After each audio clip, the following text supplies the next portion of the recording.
Hello, in this session I will talk about configuring Hadoop virtual machine. This is Hassan Mir from 0 2 protraining.com. We are following this roadmap to install Hadoop on personal computer. We have completed step 4. We have downloaded and installed VirtualBox software. We have downloaded the Hadoop appliance for VirtualBox, and we have imported that appliance into the VirtualBox software. So now we have a virtual machine available. And before starting the virtual machine, we're going to make some configuration changes, or at least we will review the configuration. Launch the VirtualBox software if it's not already up and running. Now we can go into the properties. Just click on that virtual machine once. Do not double click. It's going to start, and then click on the settings. Actually, the virtual machine is already selected because there's only one virtual machine, so you can directly click on the settings, and here you can see operating system is Linux, Red Hat, and if you go in the systems, you can see it is going to use 2 GB of RAM. I have 4, so half is going to go to the virtual machine, rest of the half is available to the host system. But if you have 3, then this is going to work just fine. Only 1 is going to be available to the host system. But if you have 2 GB of RAM, then you need to reduce this to half.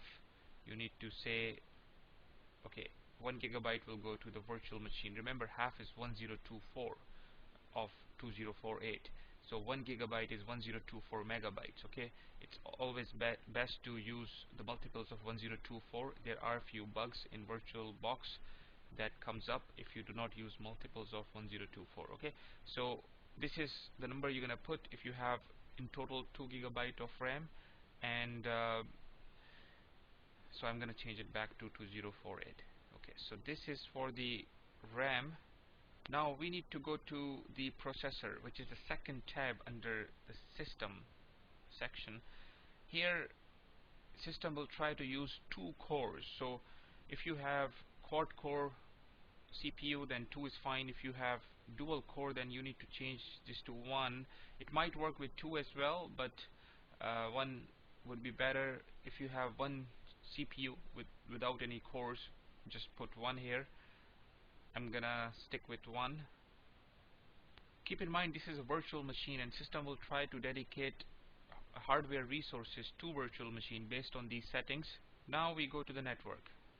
Under network, you're gonna see 4 tabs at the top: adapter 1, 2, 3, 4. So for adapter 1, we need to change this to host only adapter. Okay, so bridge would be, if you have a router, then this virtual machine will get a separate unique IP address just like any other machine. But we don't want to go into that complication. We just want this virtual machine to get one IP, and we want this virtual machine to be visible from the host computer, which is actually the physical computer on which the VirtualBox is running. So that's why we have selected host only. But if you want something fancy, you can go with bridged. Then the virtual machine will get a unique IP address from the router to which your physical computer is connected to, and both your physical computer and the virtual computer will see each other as 2 different computers on the network.